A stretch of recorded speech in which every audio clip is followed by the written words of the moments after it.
Hi guys, thank you for checking out the revision video that will focus on altitude training and the training seasons, which incidentally are the two main learning objectives. The third learning objective will look at how to apply these two topics to 6 and 9 mark questions, as these are key parts of the exam. So firstly, let's have a look at altitude training. As this is very popular with elite athletes, I'm sure you have some level of understanding already. So what I'd like to do is think about everything you already know, so that when I do discuss altitude training, you can assess what level of knowledge you currently have, and then identify things you may need to work on to embed into your long-term memory. So press pause, and then I will discuss altitude training in 3 seconds. So altitude training is an approach that benefits aerobic athletes. So if you're a marathon runner or a long distance cyclist, this is going to be right up your street. However, if you're a sprinter or a shot put thrower, you're not going to get any use out of this if you're an anaerobic athlete. Now, a key point for altitude training, if you're asked to define it, is that it must take place at least 2,000 meters above sea level. Obviously, it can be higher than 2,000 meters, but that's the threshold. If it's below 2,000 meters, it doesn't count as altitude training.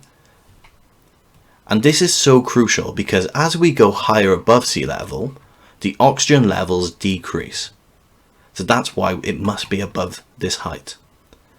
Now, why the oxygen levels decreasing is so important to aerobic athletes and why it's a very beneficial approach to their training is because as the oxygen levels decrease, the body increases the amount of red blood cells that it creates. Now, we all know that when we exercise, our blood transports oxygen to the working muscles. So by engaging in altitude training, the body increases more red blood cells to transport oxygen. And that's a key point. Really embed that into your long-term memory. Because there's less oxygen available, the body increases the amount of red blood cells to transport oxygen to satisfy the demands of the exercise. Usually, an athlete will engage in altitude training for at least 30 days. And this is because as they are training, they obviously improve their aerobic energy system and their cardiovascular endurance. But during this process, they continuously make more red blood cells. So obviously they can transport more oxygen around the body.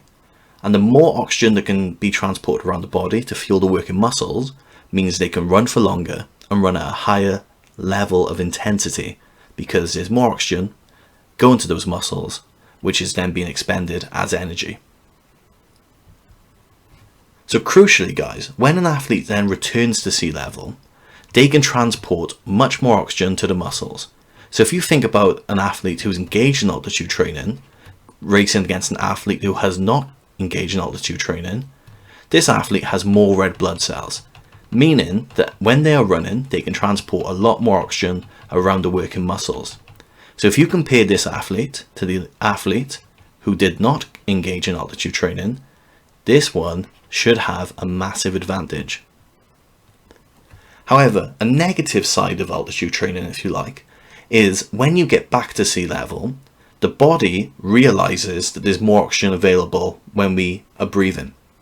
So the body then starts to regulate the amount of red blood cells back to normal over a gradual process. This means the benefits are lost quite quickly, meaning it is best to compete as soon as possible. Usually, an athlete will try to compete, say within a week or 10 days of their altitude training, so that they have all those red blood cells available. They can transport more oxygen around the body, meaning they can run for longer periods at a high level of intensity. So if we think about the athletes who would benefit from this, obviously there's the primary aerobic athletes like marathon runners and like long distance cyclists. But also think about a games player. A games player uses their aerobic energy system. So a footballer or a rugby player, a hockey player, they could use altitude training. So if any athlete uses their aerobic energy system in some capacity, there's no reason they should not be thinking about altitude training because it could yield some benefits. However, guys, there are negative effects to altitude training. Now this is important. Don't just think about altitude training being the best thing since sliced bread. Like we've talked about, if you're going to get a level 7, 8 or 9, we need to be able to critique things. So that means we need to know the negative as well. So really focus on this part, as well as understanding why altitude training could possibly be beneficial.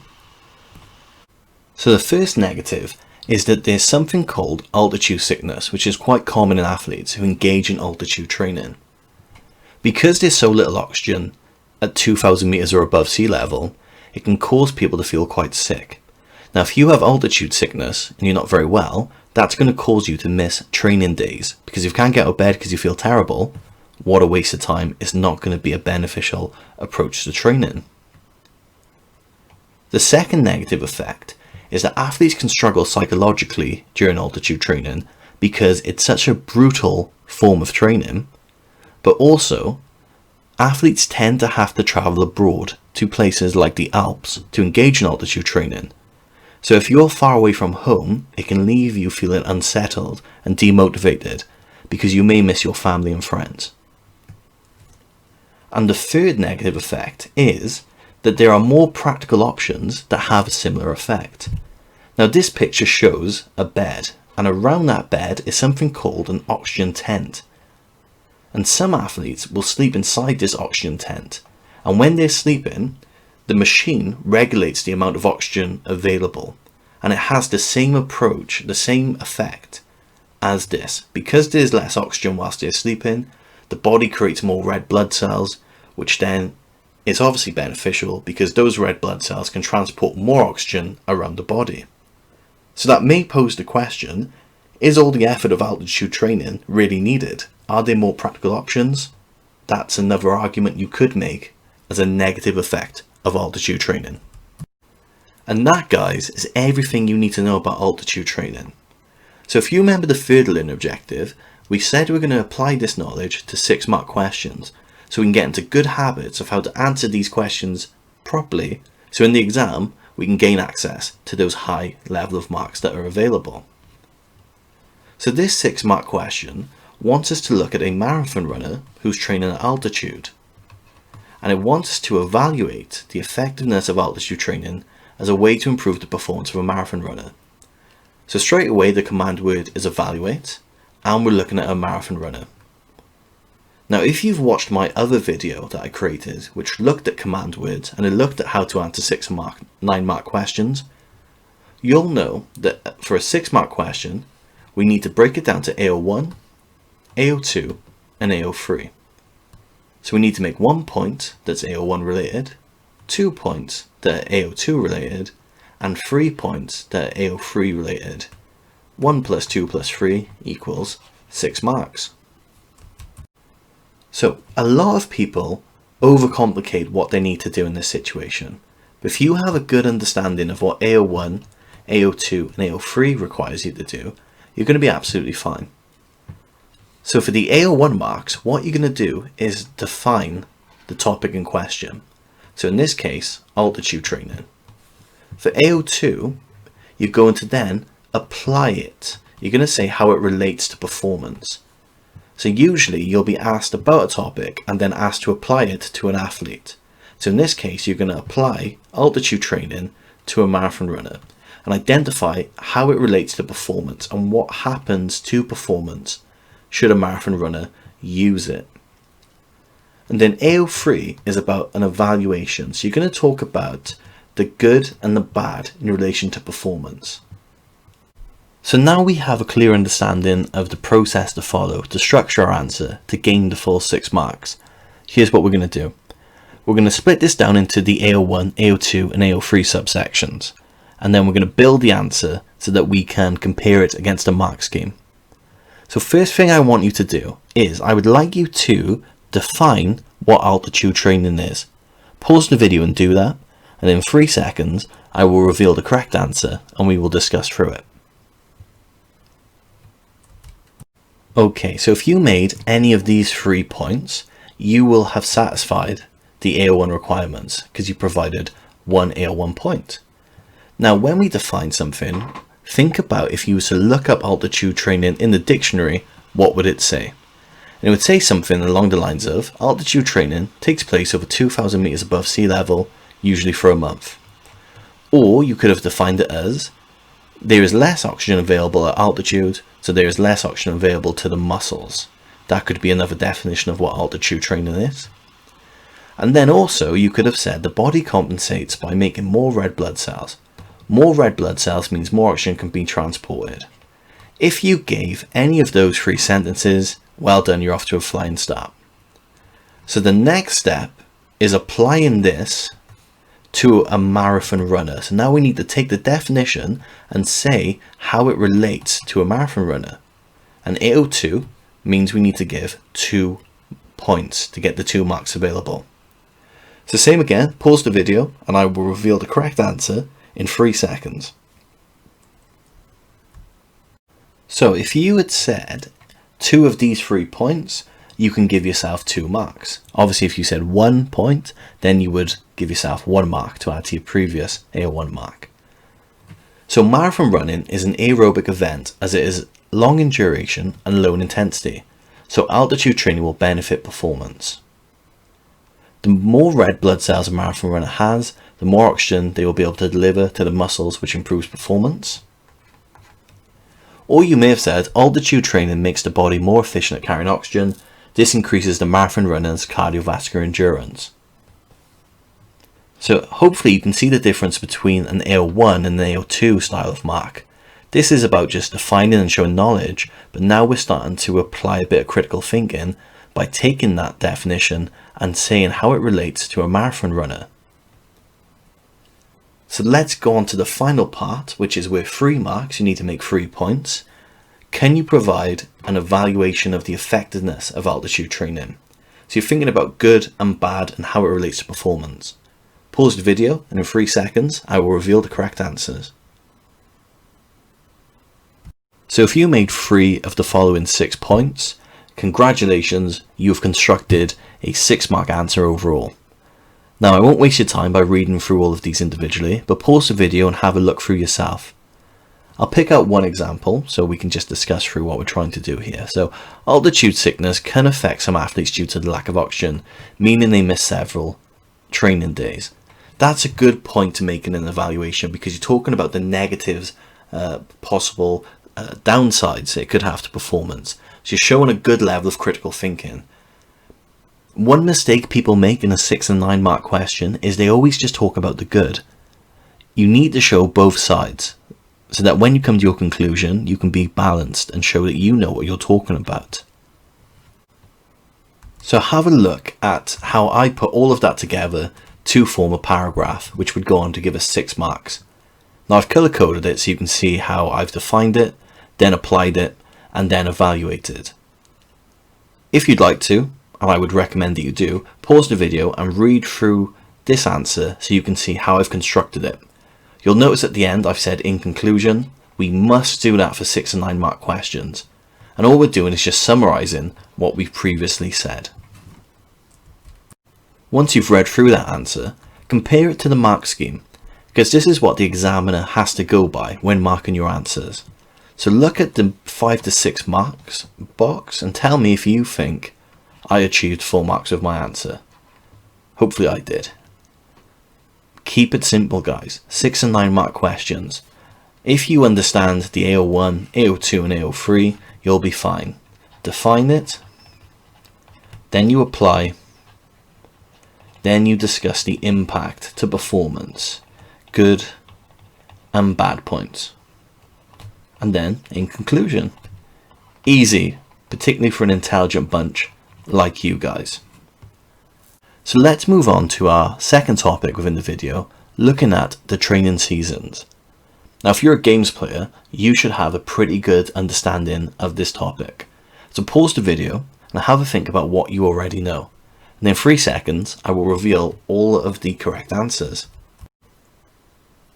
So the first thing when we're defining the training seasons is the training year is split into different cycles. And there are 3 different cycles that we know. So there's pre-season training, then there's competitive season, and then there's post-season. Now, each stage has different benefits to performance. The first one, pre-season training, is good because it can allow athletes to improve their aerobic fitness and cardiovascular endurance, which is crucial to a lot of sports. So it can help to trim some belly fat if needed and improve our overall level of fitness. As well as this, we can focus on sport-specific needs, so the specific components of fitness each athlete will prioritize, and also getting that balance right between aerobic and anaerobic work. As well as this, we can improve technique for certain skills which we may have identified as areas for improvement following the previous season. During competitive season, we try to maintain fitness. We don't want to train as hard as, if you like, as we did during pre-season training. So we wouldn't focus as strenuously on improving cardiovascular endurance because we could injure ourselves by training that hard. So we try and maintain that level of fitness because we're looking to try to peak for key competitions. Now, during competitive season, a major focus is skill development. So after a couple of games, you may notice, right, my passing isn't as good as I'd like it to be. My shooting, my dribbling, these are the skills I'm going to look to develop during the competitive season. During post-season, following the completion of the competitive season, the focus changes to rest and recovery. After a competitive season, you're going to be tired, so you need to make sure that your body gets that rest and recovery. So when this cycle starts all over again, next year, when you start your pre-season training, you're going to be in a good place because you've allowed the body to recover. During this cycle of training, during post-season training, an athlete may engage in some light aerobic training, so fitness levels don't significantly decrease. So an athlete may go for a couple of runs, they may do a little bit of gym work, but nothing too strenuous. They're just going to try and make sure they don't come back to pre-season training in absolutely terrible shape, if you like. So let's have a look at some examples.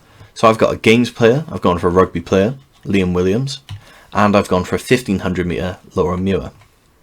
Now during pre-season training, the rugby player is going to do some aerobic work so he can last for 80 minutes during a rugby match. And a rugby player uses all of the components of fitness in some capacity, so we'll look to develop these through different drills and exercises. Liam Williams, as a fullback, may look to develop his tackling technique. As you can see in this video, he doesn't always get it right, so this may be his focus for pre-season training. In comparison to our 1500 metre runner, aerobic work is going to be very, very important for them. Also, you'll notice I've crossed out some components of fitness because there's no need for Laura Muir to develop her reaction time or maximal strength because they're not used in performance, so it wouldn't be sport specific.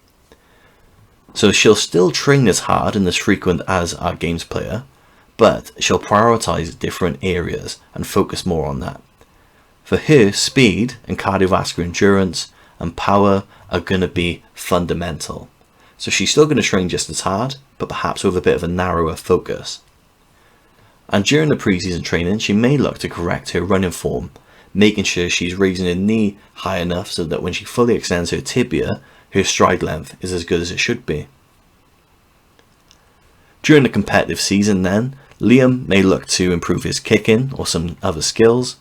He will probably change his focus to anaerobic work, making sure he's in peak condition for sprinting and tackling, because that's the necessity of his sport. Laura will maybe focus on improving her speed and some sprint work through anaerobic training because she's done all the hard work in pre-season training to develop her cardiovascular endurance. Then following the completion of this season, Liam's won the Six Nations, he's a happy boy. Laura's won the Olympics. They're now in that post-season where they've done all their hard competitions. They're going to look to rest and recover. So Laura is rest and recovering. She's just going for 1 or 2 runs a week in nice scenic areas because she loves doing that, and that's a nice way for her to recover mentally as well as physically. Now this topic was actually the focus of a 9-mark question, so I thought we'd have a look at that question so we can have a discussion about how we would structure our answer to gain the full marks in this area. So the question asks, athletes use knowledge of training seasons, which we just discussed, training zones, and other factors to ensure they are in peak condition for a major event, such as the Olympic Games. Analyse, which is our command word, how a 1500 meter runner would plan their training year before a major event. So that's our question. Analyse how a 1500 meter runner would plan their training year before a major event. Now we've just talked through the training seasons. You should have a good knowledge of the training zones. And here is the best thing. If in the question you're ever asked about other factors, that is an absolute dream for us. Because there's so much we could talk about to make these 9 points to gain the 9 marks. We could talk about the components of fitness that are vital, the methods of training that are used to develop these components. We can talk about the energy systems that are vital. We can talk about the recovery process. So many things we can cover. As well as obviously the training zones which were specified within the question, which you know, aerobic is 60 to 80% of the maximum heart rate, anaerobic is 80 to 90% of the maximum heart rate. So now we have an understanding of all the different areas that you can talk about in your answer. Have an understanding of this. AO1 marks are 2, AO2 is 2, and AO3 is 5. 2 plus 2 is 4, 4 plus 5 is 9. That's how we build up to our 9 mark answer.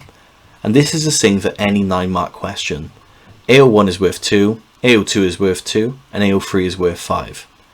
So what I'd like you to do is pause the video and try and answer this question to the best of your ability. I'm not going to provide your answer this time.